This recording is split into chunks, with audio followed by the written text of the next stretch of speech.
Good morning, everybody, members, officers, and our guests. Thank you very much, and our guests down the other end of the chamber, and to the people watching online. I'm Joseph Hales. I'm the chair of the Grants Committee. This meeting is live streamed, so obviously we have members of the public watching in, and you're automatically giving your consent because it's being recorded because you're here. All right, thank you very much. Okay, Kira, apologies, please. I have an apology from John Williams. Thank you very much. And John Williams is the lead member for finance, so we just make our recommendations to him and he'll just catch up with it afterwards. That's lovely. Item 2, declarations of interest. Do any of the members currently present have any conflicts of interest with anything on the agenda? That's a no. Thank you very much. And just before we go to the minutes, Councillor Hanley is just about 10 minutes out, so he'll just come along and I'll just quickly check with him those bits there. Okay, minutes of the meeting. The last meeting, colleagues. Oh, gosh. Right. Excuse me,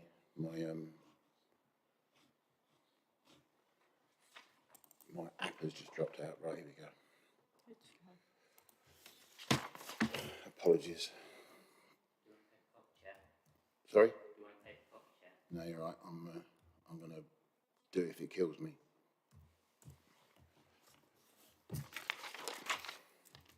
Can't open on mine. I have changed the passwords. No, it's not the password. Right. There we go.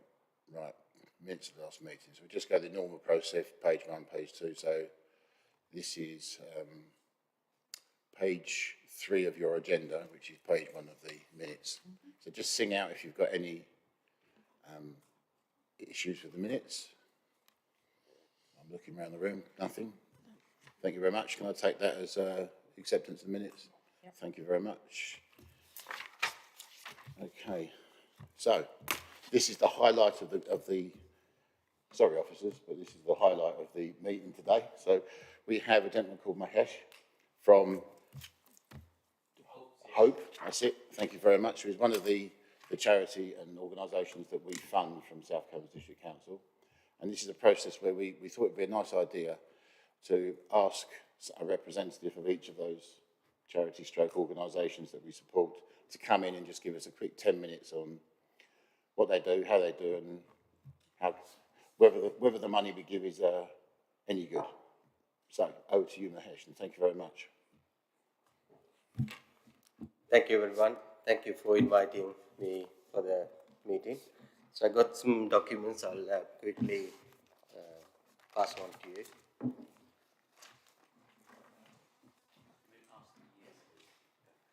That includes two of the feedback we received about our project.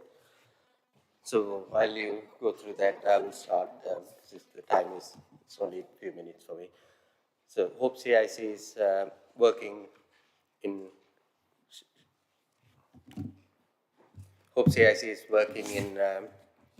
Leicestershire and also in South Cambridgeshire. Started 2 years ago. We are working. We provide supports to. We provide support to the people who are. We are working towards the poverty. So Hope CIC stands for Hope Against Poverty. So that's the hope. That's where I'm standing. So we provide support for people who are going through hardships. So right now in South Cambridgeshire, we do food projects. We have a community shop in the Camborne Hub. And also we did the warm hub, and today's the last day of the warm hub. And we also provide one-to-one support. We also a trusted partner for South Cambridgeshire County Council. Today I'm going to talk about the projects that we provided Christmas hampers this year. This was funded by South Cambridgeshire Community Chest Grant. So we've been awarded £2,000 to for the project. So this is our second hamper project. In 2021, we delivered 36 food parcels across the South Cambridgeshire. So that's was funded by Hope CIC. And this year, we've been granted £2,000, and we managed to deliver 56 parcels across the South Cambridgeshire. So we allow our residents, the community to nominate who are deserved for a food parcel, or we also accepted self-nominations, and we delivered them to their doorsteps. And I have included some of the feedbacks. We had a lot of feedbacks, and I included on the documents 2 of the feedback that we received from our beneficiaries. If I want, then also I wanted to talk about the process of the grant application and how it went. So I'm really grateful to all the staff and the advisory committee for giving this opportunity for us to run this project. So the process was very straightforward, and they were very helpful, including all the staff, and especially I need to thank Jane for volunteering for us to make the parcels. And the parcels were actually, we tried our best to tailor-made the parcels. So we got the details of the families, or number of members, or if there's any kids, we included the requirements. And also some of the surprising parcels were there. So when we knocked on the doors for the people who didn't know that the parcels was coming, that was amazing, the feeling that we got. And we had some very good feedbacks from our delivery staff that they delivered the parcels. And it's very heart-touching moments. We had a lot of people came out when they see the parcels and the hampers. They were very emotional, and even we couldn't bear that. So without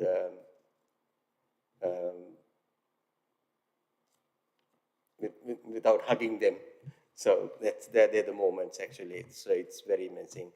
The staff-wise, when it comes to the funding process, I'm glad that we are a small organization, work around trying to do best for the community. But when it comes to the process, it's very grateful that they're very concerned about what we're doing. And especially when I want to mention that so most of the problems that organizations like us are facing is working about filling these grant applications. We don't have much resources and time to do that. So we have only a few paid staff members. So normally I do everything. So, but comparing to the other funders, so the staff, especially Emma and Jane, is very helpful, because they came back if there's any lack of information, they contacted us rather than saying at the end of the, so most of the funders, what they do is at the end of the period, they says, oh, you haven't given this information, even though we had that information, maybe they don't have time to do that all. But I'm really thankful to all the staff for getting back to us and asking for the information, which is very helpful. And I would like to thank all of the South Cam District Council staff members, all the councillors, especially Emma and Jane Mountain, and Chris for working with us. And I know he's new to the office, but he does an amazing job. I'm glad that we had somebody like him. And my special thanks goes to Jason Clark. He's the one who helped us at the beginning. So that was the encouragement. Actually, I'm really glad that I met him. And all the councillors, for all the, maybe, sorry if I don't mention any of the names, but I'm glad to work with you all. And I'd like to continue this project. Hope you will help us for the next year as well. Thank you very much. And if you have any questions, I'm happy to answer. I was just going to say that as well. So if you're happy to answer a couple of questions, if anyone's got any. Yes. First of all, I'd just like to say thank you very much for coming in. That was really lovely. And you know, while you were talking, I was looking at your handout here, and I know that I was with Sue and I looked at each other. The quality of the presents and the hampers that were given out is just stupendous. It really is. It's a credit, and I think I'm not going to speak on individual. I'm going to speak as a whole, and offer our thanks and gratitude for what you do, your team, and it just makes it really clear when we make a decision to help a particular group to do whatever they do. This is perfect. Thank you. I'm really grateful. Thank you very much, Mahesh. So I'm going to hand the floor over to my colleagues if they've got any questions for you. Of course. Sunita? So I'd just like to say I'm impressed that you've made a team that works very well. And I'm impressed that you tried to individualize the gifts. So, and I appreciate the fact that you have put the effort into doing this. And as do we all, I'm sure. Thank you.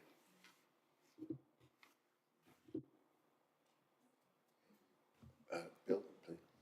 First of all, can I apologise for being late to everybody, particularly to Mahesh for missing his part of his presentation. But thank you for it. You've done a fantastic job, Mahesh, and I hope you keep going on doing what you're doing. Thank you very much. Thank you very much.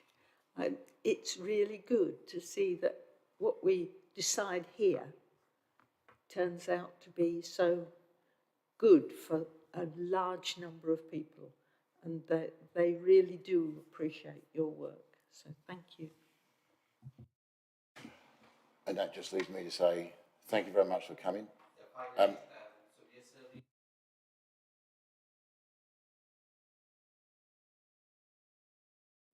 So, sorry, finally I want to invite you all to join us for the fish and chips meal that we are serving today at the church at Warm Hub, because it's the last day of the Warm Hub.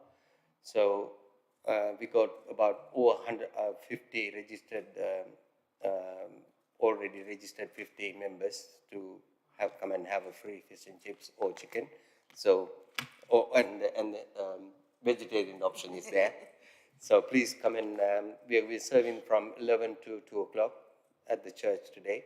So if you have time, I'd like to invite everyone to come and join us. That's really kind of you. I was actually going to say if you wanted to stay for the rest of the committee meeting, but it sounds like you've got a mountain to climb. So with the work. So look, I can't thank you enough for coming along, Mahesh, and have a safe trip home. And thank you very much indeed for coming. Thank you. Okay, colleagues. Bill, I said that when you popped up, have you any conflicts of interest with the agenda at all?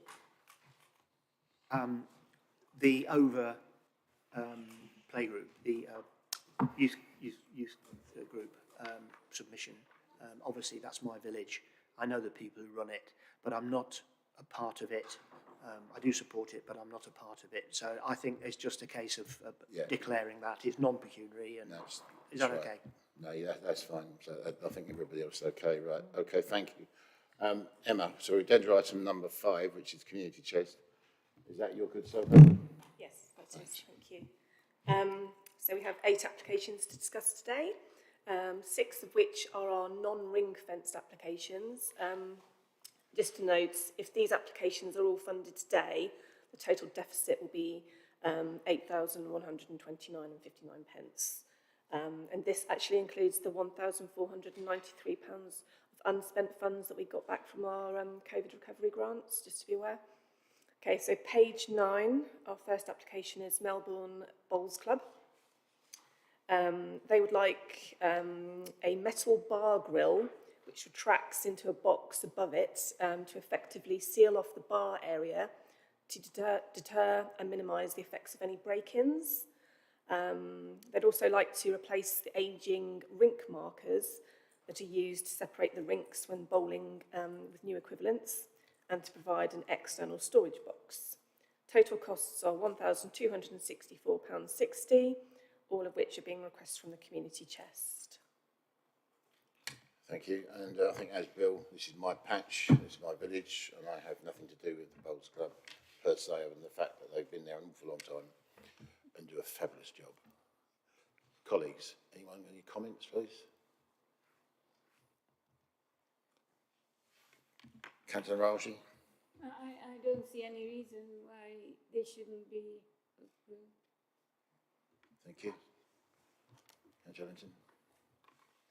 As I understand it, it's a long lease from the parish council, the club youth centre, and therefore these facilities need to be managed properly by the people that use them, and I'm most happy to support it. Thank you. Happy to support this application. Thank you very much. Happy to support. Okay, that's unanimous then. Thank you.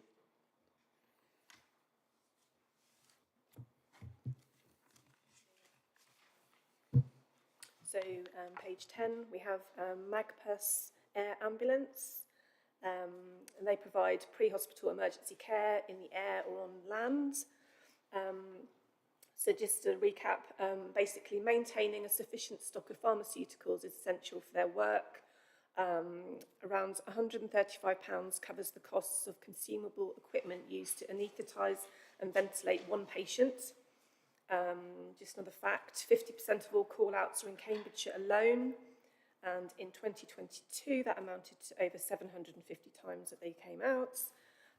Breaking it down further, they've said that at least 54 call-outs last year were to South Cambs parishes, and they have requested £2,000 from the community chest. They haven't provided a total cost because it's obviously it's an ongoing kind of thing. They just constantly need pharmaceuticals, but yeah, and some of our parishes have actually contributed as well, and you can see those in the bullet points there as well.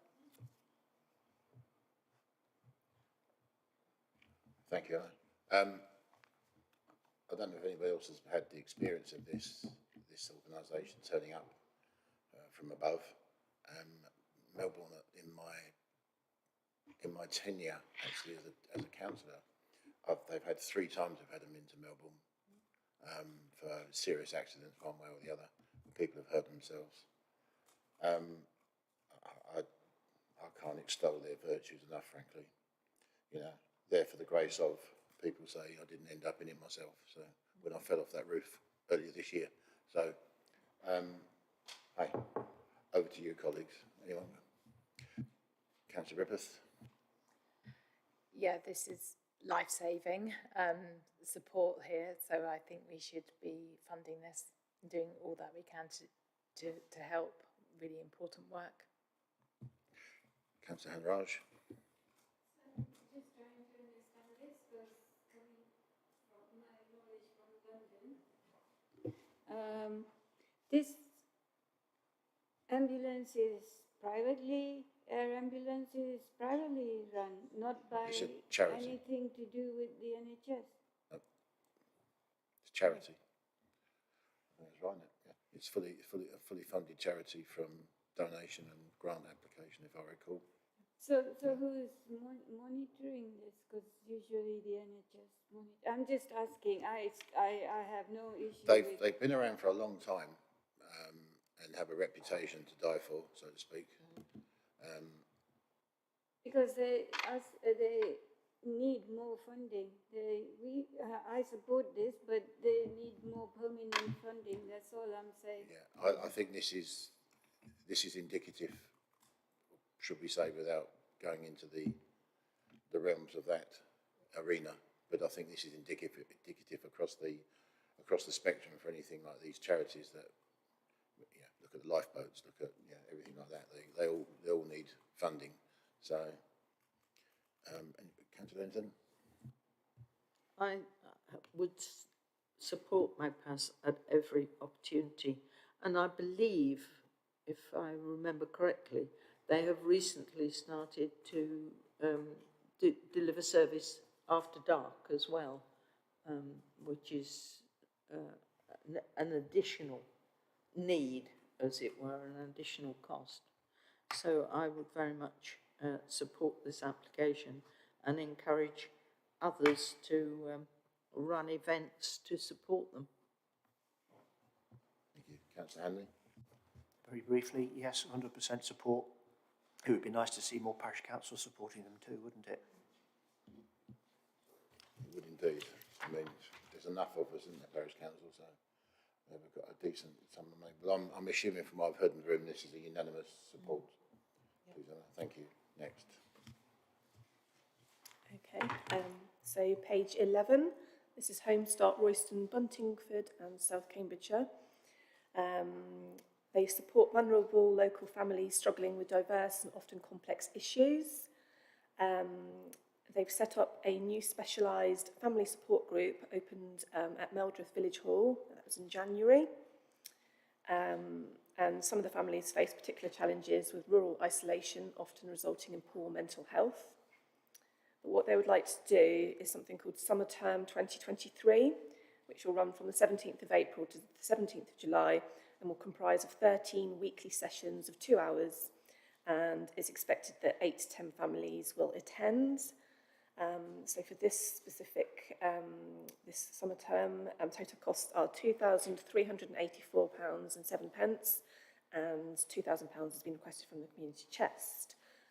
Just to be aware, they also received full funding of £13,711 for the latest round of service support grant funding, commencing in April. We have support from Councillor Hales and Councillor Sally Ann Hart. Thank you, Emma. Colleagues? If I may, I've had a little experience of this. It's obviously in Meldreth, they're based. If I recall, it was a few years back, they used to get some fairly decent funding from above. And I believe that it was literally in the stroke of a pen, they lost a lot. And that was nationally, I think, anything like this, it was just a whole lot went. So they went from being able to do quite a lot to nearly nothing. So they upped their game and fundraising and stuff like that. Melbourne Fates has given a lot of money in the past where it could. So it's pretty, it's such an essential service as it really is. And it's a one-on-one, so to speak. Okay, over to you guys. Councillor Linton? I was around at the time when things were chopped, and it was pretty dramatic. And my feeling is, in this current situation where an awful lot of childcare facilities are being cut, there's going to be an even greater need because of the cost of childcare. So I think this is admirable.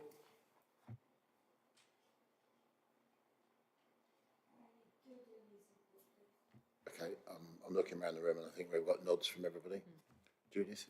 Just one point about helping with mental health, which is obviously an issue and hasn't until now maybe had any sort of parity with physical health. And I think it's really important that this charity, obviously its organisation, you know, really supports that in both child and parent, adult mental health. So yes, I fully support.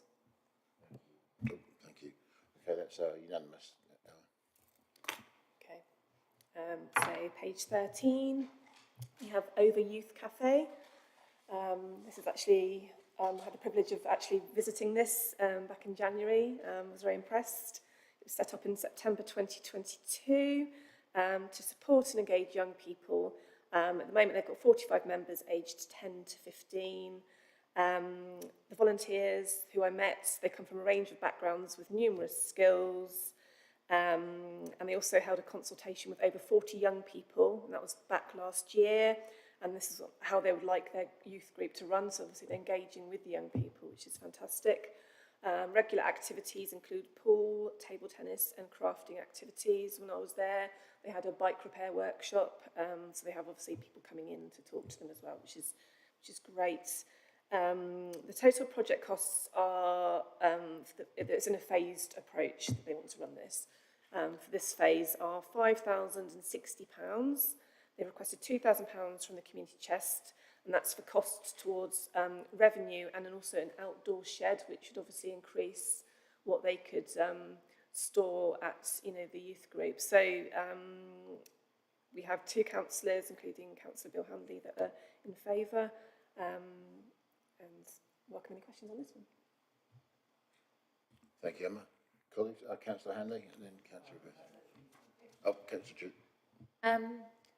Yeah, something that really stood out to me was this post-pandemic and help with that age group, and they've really sort of suffered. It's becoming more evident now, I think, that kind of pre-teen and teens age group has struggled and is struggling now with sort of social interaction because of the pandemic and being, out of school, online lessons.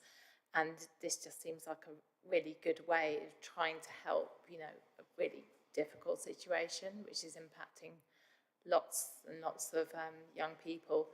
And so, yes, utterly and totally support it. Thanks, Judith. Bill?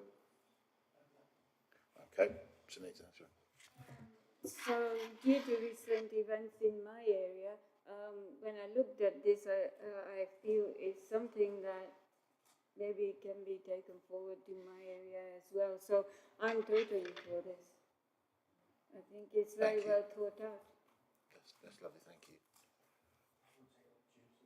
I was going to say, it's good to see that they've managed to recruit volunteers, because getting people to come forward to do anything in this day and age seems to be quite difficult.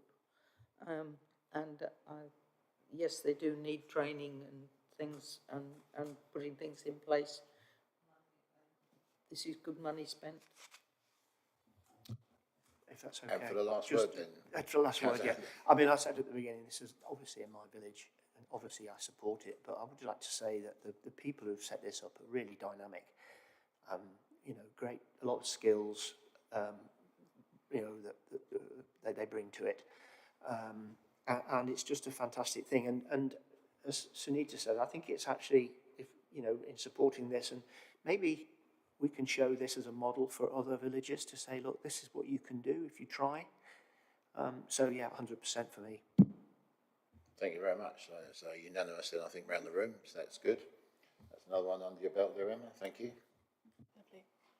Okay, page 16, we've got Let's Run Girls Limited.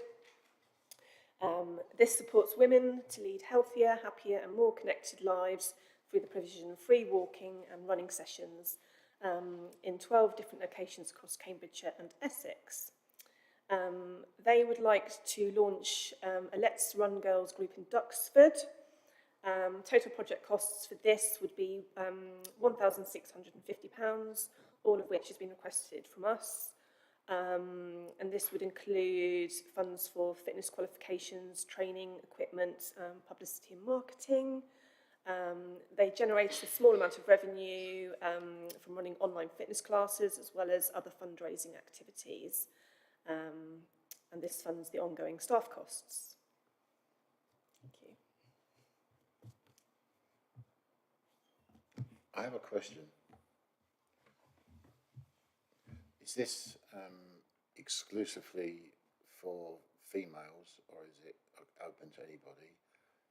If it is exclusive to females, then I have no problem with that. But is that for a reason for personal safety, if you like, in that environment, if you like, to encourage just females of any age to take part in fitness and for a confidence builder?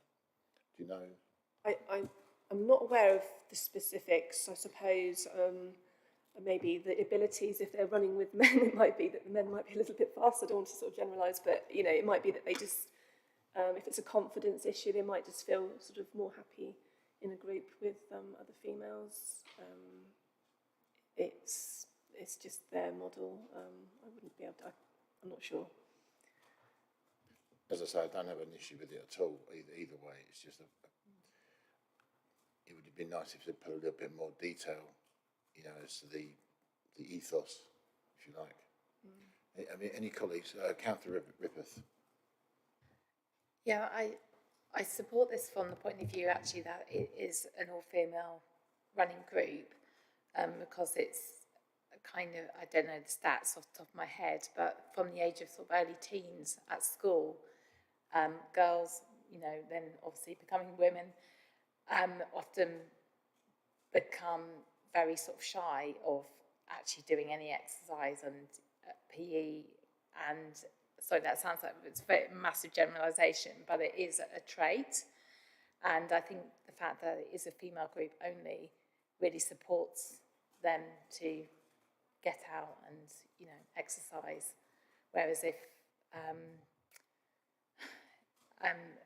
for whatever reason, lots of society reasons, you know, boys and men seem to be more confident in any case. But I do understand what I'm saying is a generalisation, but I do think there's an element of truth. Yeah, actually, this was on the television on Sky, actually, the other day. Not this particular, but the subject matter. Yeah. And that's why I asked the question, because it's actually very important, because as you raised the point about as girls grow and they develop, they become automatically shy as they go through their development at school, and they tend to stop sports because of the obvious I mean, that is a factual interaction with situation, boys. yeah. So I'm very, very much in favour of this. I just wanted to make sure that when these people, such as this, do this sort of application, they do need to be a bit more detailed, I think, because whilst it's nice, it's just nice to know the background. Councillor Harrows, and then... So in support of the girls only, I have known women running on, not many, but the few who run on the cycle path in order to gain fitness, having had what is abusive language at them, which is quite discouraging and inappropriate. But our community council has just got these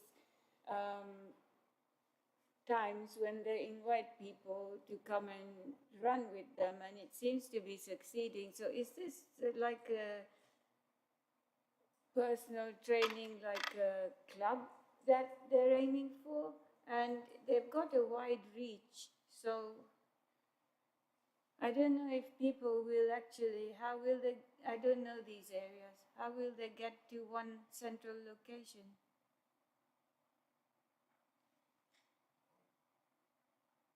Oh, sorry. Councillor Hanley? I'm going to show my naivety or my lack of knowledge here, but it says Let's Run Girls Limited, and it's a company. It's a social enterprise, but is it a company in the sense that we would expect? In other words, are people being paid to run it? That's one thing. And the other thing, I'm slightly concerned that neither the parish council nor the district council appear to be supportive. Not that they're not supportive, but they haven't committed on the report, at least. That also slightly rings alarm bells. Councillor Hinton? It says it's a company but limited by guarantee, and it gives its company number on the bottom of page 16. So it is it's a company. I'll give you some insight. Melbourne Hub is a limited by guarantee company and a charity. It's the same thing. So the limited by guarantee side of it is essentially your trading arm. So you're allowed to trade as a charity, whereas a charity wouldn't necessarily be allowed to. So I think Judith and I and Sunita, I think we're all in agreement that we're kind of supportive of this. But is there just a little bit more information that we would like as a committee, just to put a few T's and I's and what have you? I'd be much more comfortable if we had a comment from the parish council and from Peter MacDonald. I would. I mean, basically, I'm supportive. I just want reassurance. Okay, that's fine. So we'll go back for getting our comments from local authority and district councillors, and ask Emma if she can glean a little bit more information, ethos, backgrounds, etc., etc. Just so I'm not saying we're not saying no. We're just perhaps deferring this till next month, if you like. Is that okay with everybody? Yeah. Is that okay, Emma? Thank you. Cheers. Yep. Okay. So page 17, we have a biodiversity application from Friends of Duxford Green Spaces. So they would like to increase biodiversity by increasing the hedge and tree habitats on the site of Duxford allotments. This is parish council land that is accessible to the public. They will be using native plants, add appropriate native understory and successional trees into the wooded areas and for wildlife. They'll also install bird boxes, bat boxes, beetle hotels and hoverfly lagoons. Ongoing maintenance of the hedge plants should not be required after the first year, but regular checks will be made in the spring of next year. Similarly, checks will be made for the trees, and that will be for the first 3 years. They'll monitor those. They'll obviously water in the dry periods. Total project costs are £3,822, of which 50% is being requested from the community chest, and that's £1,911. The remaining 50% will come from the parish council. We have Councillor Peter MacDonald in support. Lovely, thank you, Emma. Right, I mean, this is quite a detailed, if you like, response and the detailing about what's been spent, where and when. So this is quite nice. Any comments, colleagues? I just thought it looks really good and the sort of thing that I think we should be supporting. The parish councillor stumping up the other half as well, so this is like a 50-50 between us and the parish. So That for me is persuasive anyway, the fact that the parish council is so supportive. okay, I think we're all nodding. That's an affirmative from us. Thank you, Emma. Okay, so on to page 19, we have a community-led plan application. This is from Elterslie Parish Council, and they would like to print flyers of their parish plan, fact sheets showing actions and achievements, as well as village information leaflets to advertise residents of village groups, facilities, walks and services, etc. Total project costs are £270, and £220 has been requested from the community chest. Parish Council will fund the £50 shortfall. Councillor Peter Sandford and Councillor Mark Howell are in support. So yes, opinions please. Councillor Hinton. Thank you. I'm not sure about this, because surely we don't normally support parish council. They can issue their own precept, or is Elterslie so small that it doesn't have a precept? It just seems to me that most parish councils, when they're doing a local plan or a village plan, usually pay for their own advertising and surveying and so on. And I didn't think it usually came out of grant money. And it's actually not a very big sum. It's the sort of thing that parish council will hold in reserves anyway. I agree with Councillor Ainton, really. The only thing is Elterslie one of those parish councils that cannot raise their own precept? It's possible. I don't know. Maybe we could check that out.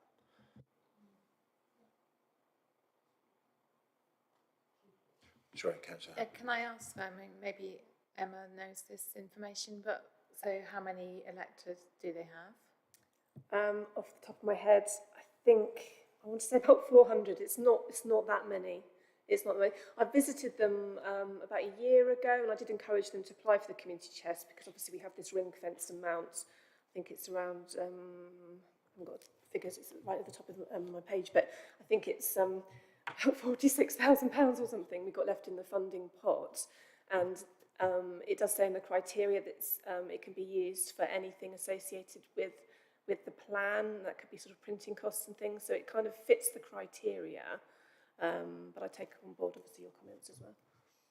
That's what I was going to say. I mean, we have funding here for the ability for parishes to access, to bring forward plans, and that's not, is that neighbourhood as well? No, That's just community-led plan or parish plan. Community-led plan, yeah. So I think really we've got that budget sitting there doing it with, for 220 quid. I think we might want to get rid of 220 quid of 46,000 sharpish. So, like I say, I think it's nice. I mean, obviously the village is making the effort to do a plan anyway, which is great. That would be my personal opinion. But if you have doubts, Thanks, Emma, because that kind of confirms like that's obviously like the policy behind it. And on this, we seem to be kind of like slightly, I don't want to say we're awash with money, we've got more funds, whereas there's other things like the community chest where it's very popular and we don't have like so many funds left at the end of the financial year. So, but it does seem to exactly fit what that's meant for. Thank you. I'm willing to support this yeah, on balance. that's it. Fine then, thanks.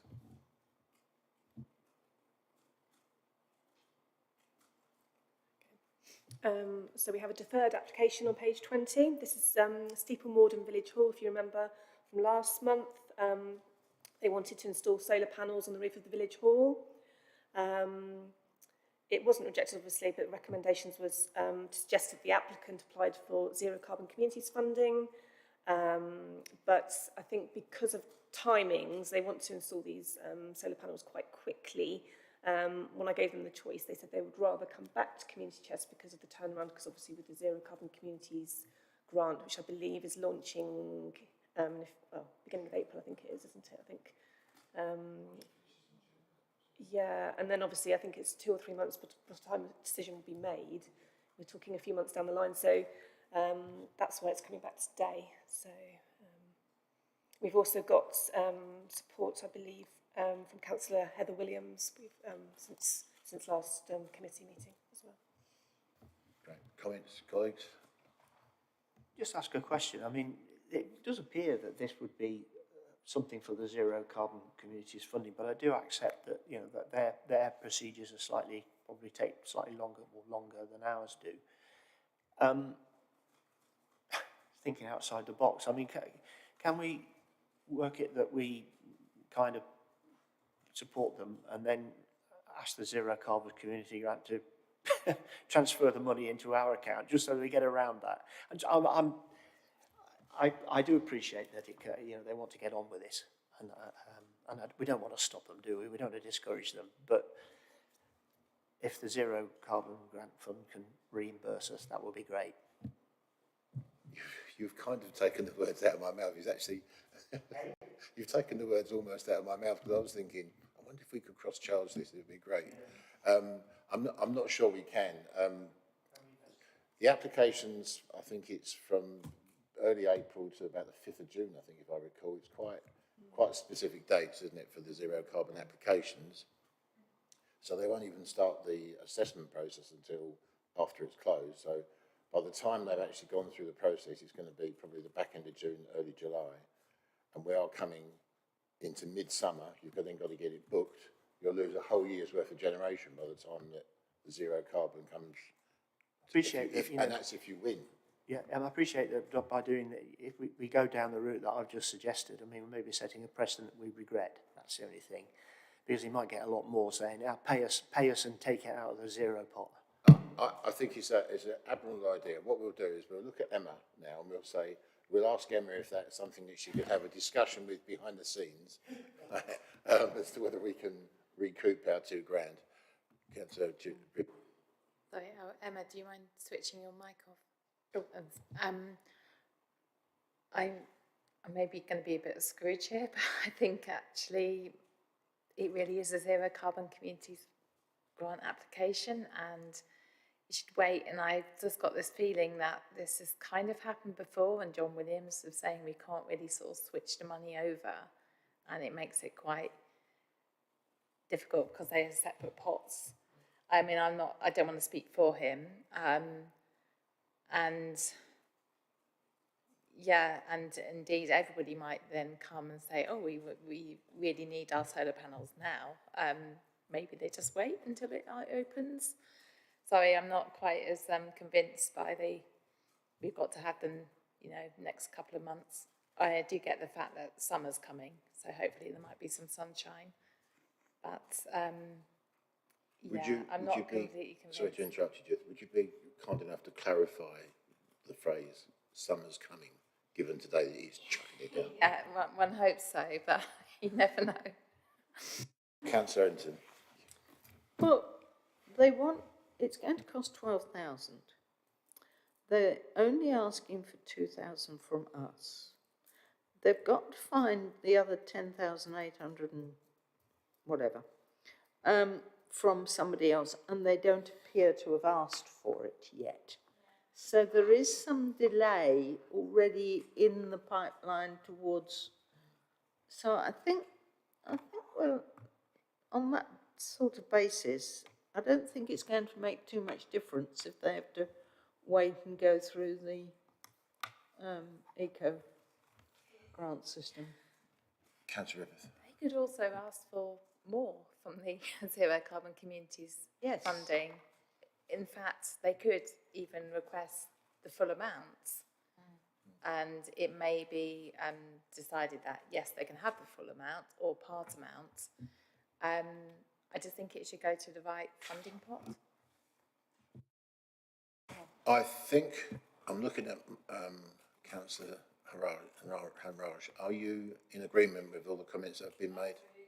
Okie dokie. I think then what we're going to do then, we're going to say no thank you, very politely, and we are going to ask officers and Emma if they can go back to the applicant and say you do need to go through the zero carbon. This is a classic case of, and we wish you well with your application. Thank you. Is that okay?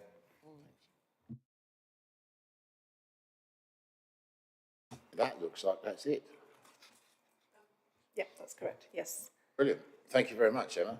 That's really lovely. Right, now, colleagues, the agenda item number 6 is the update for the dual leisure facility grant funding for 2022. This is the small sports centres that were set up as community sports centres and what have you around South Cambs. It was after COVID, I think it was to encourage people back out to do sports and what have you. We have two choices here. If we want to talk about it in any great detail, we're going to have to go into private session. I'd rather not go into private session, frankly. I've never been a great fan of it. So I am assuming that you've all read the reports. And I think to summarise, it looks like it's been a stonking success. The money's been well spent. Sometimes there have been areas where people have not been able to do what they said exactly with that piece of funding, but then they've put it to another piece of equipment, whatever, and it's worked out really well. And then they've caught up afterwards with the funding that was going to be. So, for my own part, I think this is a terrific project. I think it's had a 10 out of 10, frankly, unless anyone disagrees with me, and the floor is yours. Agree. Absolutely. Agreed. In that case, then, Emma, if you don't mind, we've noted the report, and we'd just like to congratulate the officers who ran with it and promoted it and have supported it all the way through.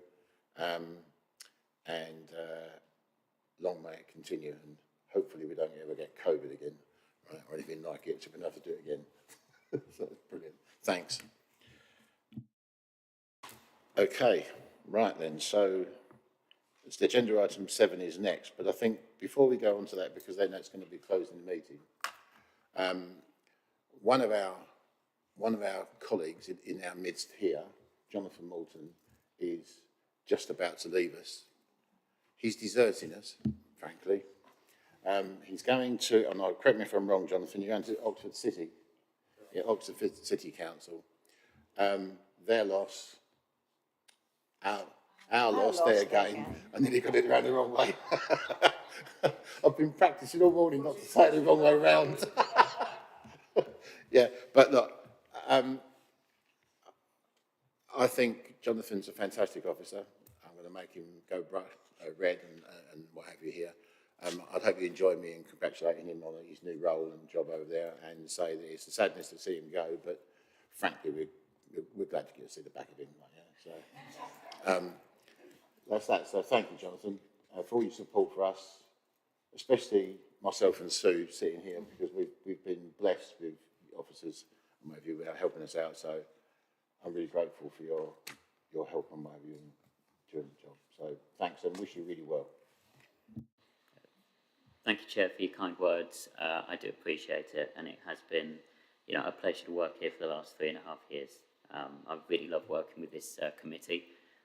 It's a small committee, but I think it does fantastic work for the community in South Cambs. So, yeah, it's been an absolute pleasure. Thank you.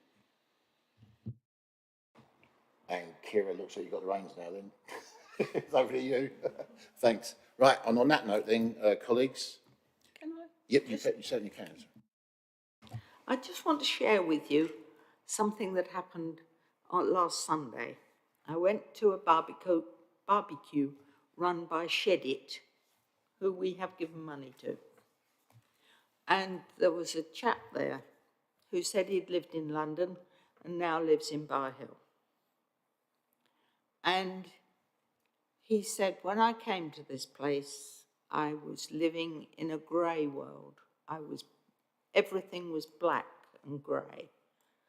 And then he picked up his guitar and he had written and produced a song that was about how Shed It had changed his world to have colour in it and the things that brought him joy now.